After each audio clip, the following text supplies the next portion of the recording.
예를 들어서 이제 연준은 디플레이션이라는 괴물하고 싸워주는 겁니다. 싸워주는데 원래는 기준금리라는 오른팔만 가지고 싸웠어요. 이것만 해도 워낙 셌으니까. 네. 근데 이걸 하도 써도 이제 이게 더 이상 쓸 수도 없는 거죠. 힘들어서. 그렇죠? 이 괴물이 너무 세져서. 그래서 금융위기 때는 양쪽 하나라고 이제 양손을 써서 싸웠어요. 근데 갑자기 작년에 코로나가 오니까 이게 너무 센 거죠.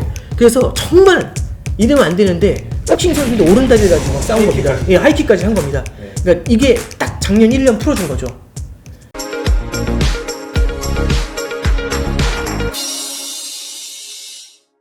예, 안녕하십니까. 오늘은 경린의 아이돌, 요새 이분 인기가 정말 경린 사이에서는 BTS 못지않다고 이렇게 생각을 하는데요. 신한은행 IPS부의 오건영 부부장님 모셨습니다. 안녕하세요. 네, 안녕하십니까.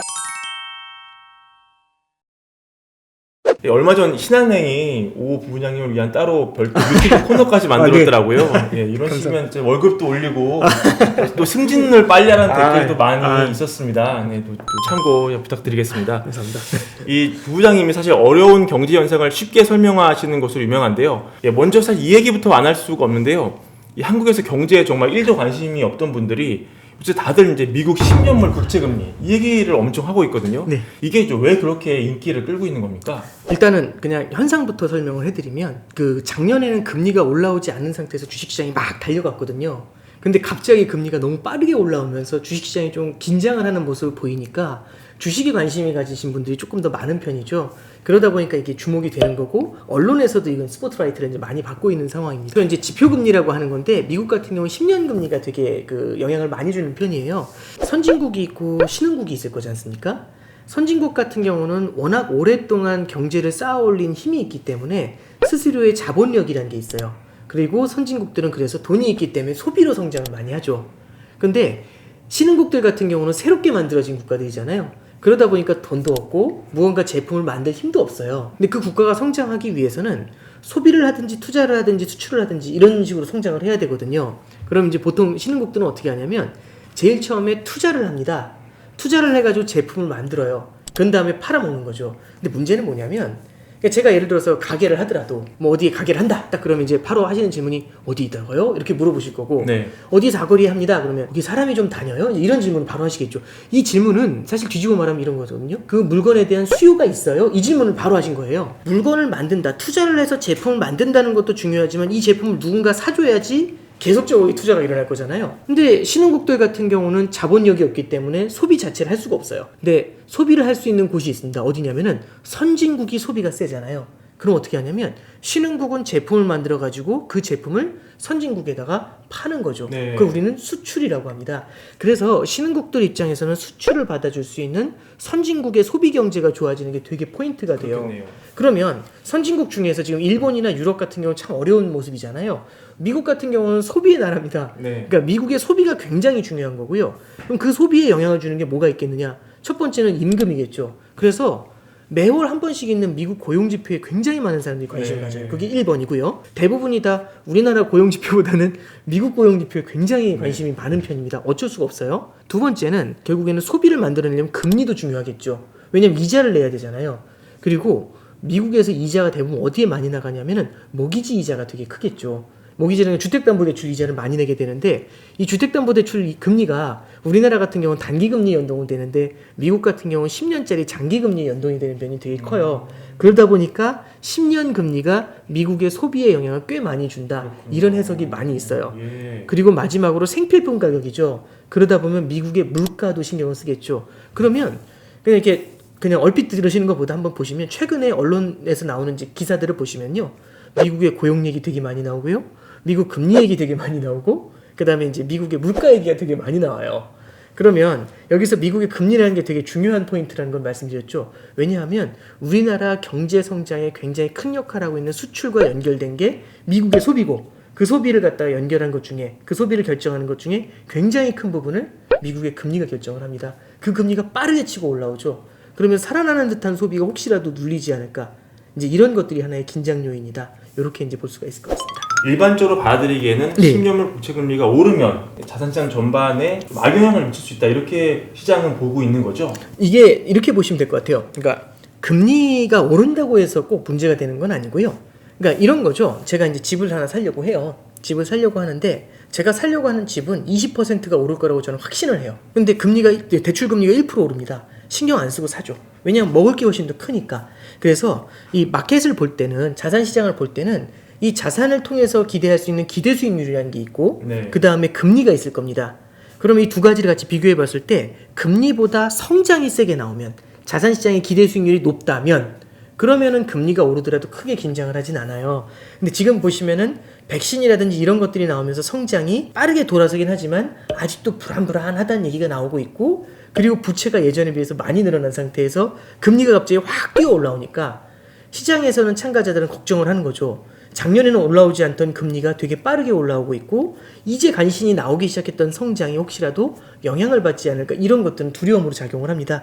그래서 금리가 오르면 주가가 빠진다라는 등식은 성립하진 않아요. 네. 그런데 금리가 올랐을 때 성장이 위태위태하다면 이 금리 부담을 자산 가격이 버티지 못하는 경우들이 생겨요. 그래서 이런 것에 대한 불확실성이 하나의 두려움으로 작용하고 있다. 이렇게 해석하시면 좋을 것 같아요. 네.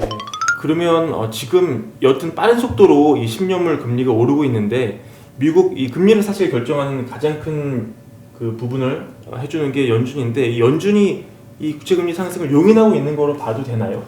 이제 이건 제가 이제 이렇게 말씀을 드릴게요. 네.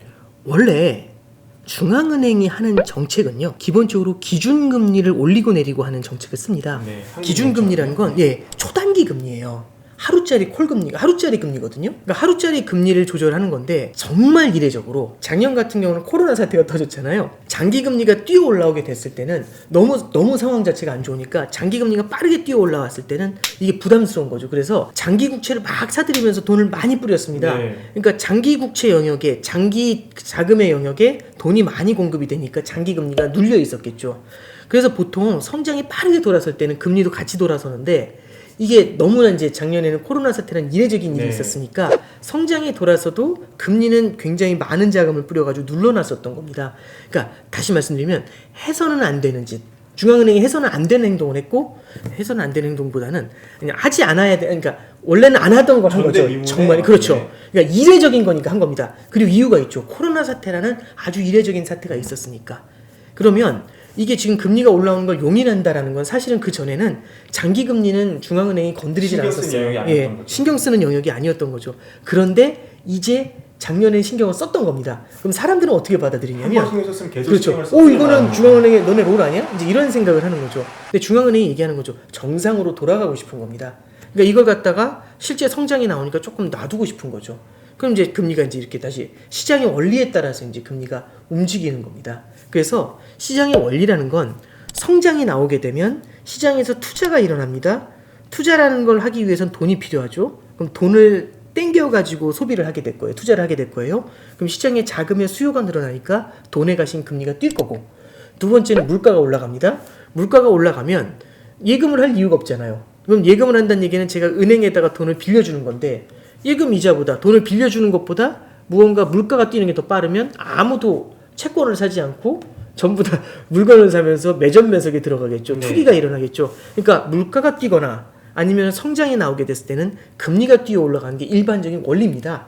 그래서 금리가 뛰는 건데, 누르고 있었던 금리가 이제는 시장 상황이 정상화되니까 중앙은행도 이례적으로 했던 그 정책을 되감고 있는 거죠. 살살. 네, 그렇게 해석하시면 됩니다. 네. 이게 역사적으로 보면은 금리랑 주가 관계가 어떨 때는 또 비례하고, 어떨 때는 약간 서로 뒤풀린다기도 하거든요. 네네. 그러면 올해 상황 봤을 때 장기 금리가 계속 이렇게 오르면은 주가는 타격을 받을까요? 아니면은 동행해서 같이 갈 수 있을까요? 연준은 경기를 바라보는 거지 주가를 바라보진 않아요. 그래서 주가가 흔들린다고 해가지고 막 이렇게 뭐 돈을 뿌리거나 주식시장을 부양하거나 절대 그러진 않습니다. 네. 특히 뭐 어떤 종목을 부양하거나 그러진 않고요. 다만 이런 건 있어요.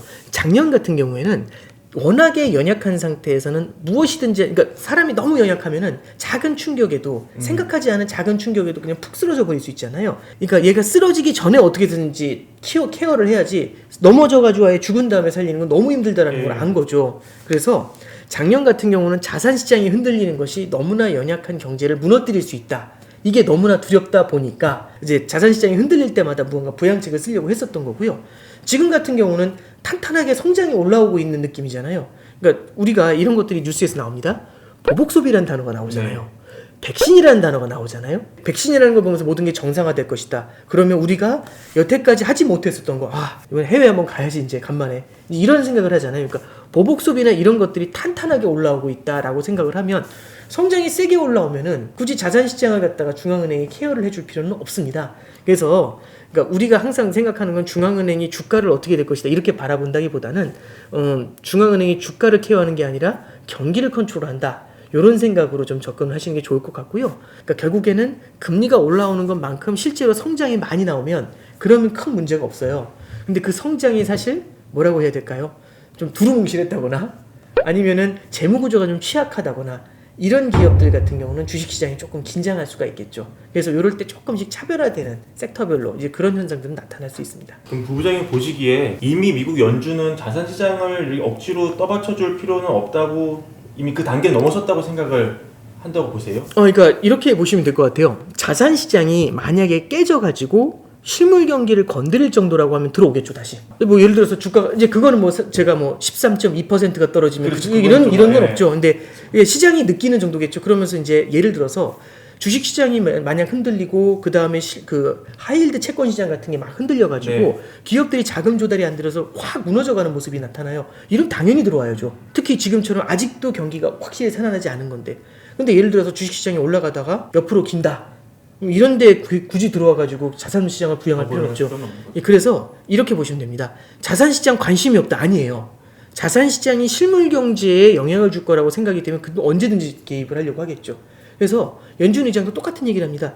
실물 경제가 돌아서도록 하기 위해서 최대한 완화적으로 하겠다. 실물 경제가 중요한 거거든요. 네. 근데 주식 시장이 올라갈 수 있도록 최대한 케어를 하겠다라는 말은 한 적은 없습니다. 네. 실제 그건 이제 타겟 자체가 멀어져 네. 있는 것이다. 이제 이렇게 생각하시면 될 것 같아요. 뭐 미국 연준서를 우리가 알 수는 없겠습니다만은 이제 워낙 이제 연구를 계속 하시잖아요. 그러면은 미국 연준은 지금 정확히 어떤 시나리오를 구상을 하는 거라고 보면 될까요? 그러니까 이렇게 보시면 될 것 같아요. 뭐냐면 예를 들어서 이제 연준은 디플레이션이라는 괴물하고 싸워주는 겁니다. 싸워주는데 원래는 기준금리라는 오른팔만 가지고 싸웠어요. 이것만 해도 워낙 셌으니까. 네. 근데 이걸 하도 써도 이제 이게 더 이상 쓸 수도 없는 거죠. 힘들어서. 힘도 들 짓거니와 이게 통하지 않는 거죠. 이 괴물이 너무 세져서.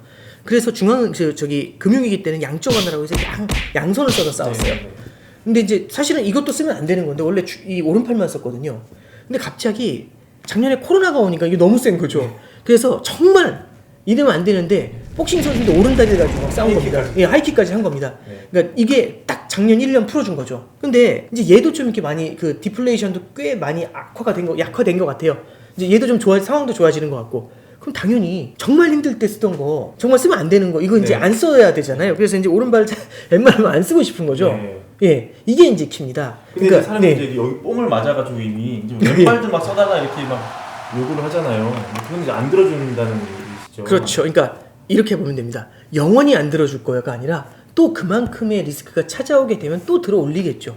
근데 그러면은 정상화로 되돌린다고 했었을 때 어차피 왼쪽 오른쪽 손은 그러니까 뭐라고 얘기했냐면 기준금리는 2024년이 되어서야 올릴 거야. 이제 이런 얘기를 하고 있고 그 얘기를 하잖아요. 양적 완화 테이퍼링 다 걱정하는데 양적 완화 계속 유지할 거예요. 상당 기간 동안. 이렇게 얘기해. 그러니까 오른팔 왼팔은 계속 쓸게요. 이 얘기하는 겁니다. 근데 다리 안 쓴다, 다리 쓴다 이런 얘기는 하질 않아요. 왜냐하면 원래 안 하던 거였거든요. 그래서 이걸 갖다가 살짝 빼는 건데 시중 이제 그 시장 참여자들은 요구하는 거죠. 다리 써라. 네. 불안하다. 다리 써라. 안심하고 좀 이렇게 투자할 수 있게 다리를 써는데 네. 거기에 대해서는 침묵을 지키는 겁니다. 그래서 자산 시장을 무시한다. 이런 것들이 아니라 실물 경제가 흔들리고 자산 시장도 되게 불안해지면서 그게 실물 경제에 오히려 더 흔들어 놓을 것 같다. 그러면 이제 언제든지 오른다리를 들어 올릴 수 있는 그런 준비를 하고 있는 겁니다. 네.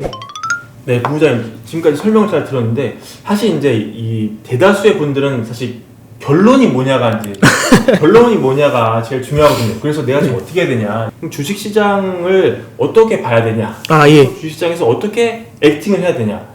이런 질문 많이 받으실 것 같은데 뭐라고 답을 요새 하세요? 일단 첫 번째 답은 항상 똑같은 말씀드리는데 뭐라고 네. 말씀드리냐면 저는 이제 주식 전문가가 아니다라는 네. 말씀을 일단 한 발 그렇죠. 빼요. 근데 알죠. 네. 말씀을 좀 드리고 싶은 부분은 이런 겁니다. 주식을 볼 때 정말 많은 요소들을 봐야 되거든요. 금리도 봐야 되고요.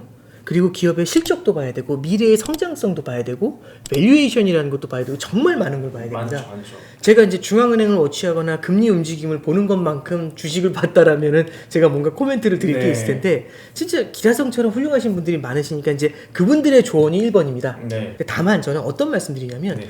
주식을 볼 때 그 많은 요인들이 있다고 말씀드렸잖아요. 그 중에 하나가 금리입니다. 금리 당연히 영향을 주거든요. 왜냐하면 미국 금리 같은 경우는 미국 해외 투자자잖아요.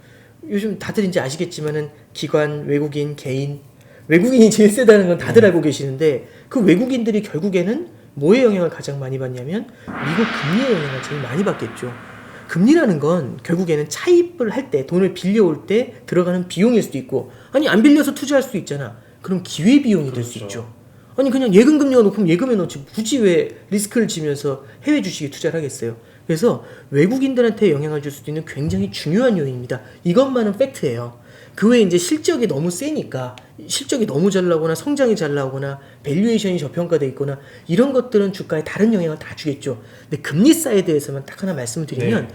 금리 사이드에선 지난해에 비해서는 덜 우호적인 건 팩트입니다. 지난해에는 금리가 올라오는 거 성장이 나오더라도 금리가 올라오는 걸 눌러주고 있었죠. 이러면 예 그렇죠. 이렇게. 그러면 주식시장 입장에서는 브라보거든요. 근데 그게 아니라 이제는 금리가 올라오는 게 따라서 쭉 밀려 올라오는 걸 본다라고 한다면 이런 것들은 이제 주식시장한테는 조금은 긴장 요인이 될 수 있죠. 그래서 여러 요소 중에서 금리라는 그 섹터에서는 조금은 이제 긴장 요인이 생겼다라는 말씀을 좀 드릴 수 있고요. 두 번째 드리고 싶은 말씀은 금리가 올라왔을 땐 재무 구조가 취약한 기업들이나 아니면은 이제 예를 들어서 꽤 먼 미래에 꿈이 이루어질 것 같은 기업들 있죠. 꽤 먼 미래에. 네. 그럼 이런 기업들 같은 경우는 저는 이제 마늘을 먹으면서 나는 100년을 살 수 있어. 이러면 상관이 없는데 그 사이에 갑자기 금리가 올라오면 견딜 수가 없는 거잖아요. 그 꿈이 이루어질 때까지. 예, 이런 기업들 같은 경우에는 조금은 이제 다른 주식들에 비해서는 조금 이제 성과가 낮을 수도 있죠. 그래서 성장주라고 그렇습니다. 보죠. 이제 네. 그래서 뭐 성장주도 다 똑같은 성장주는 아니겠지만 그래서 이제 좀 여러 가지 면에서 좀 같이 보시면서 금리라는 사이드가 우호적이지 않았을 때는 거기에 이제 영향을 받는 종목들의 비중은 조금 줄이고 다른 쪽의 비중을 좀 가져가시는 게 낫지 않겠나. 네, 그런 정도 조언을 드립니다. 알겠습니다. 주택 마련 주식 대박 매불이 하나면 오케이입니다. 매불이 구독 누르시면 부자 됩니다. 좋아요 누르시면 더 부자 됩니다.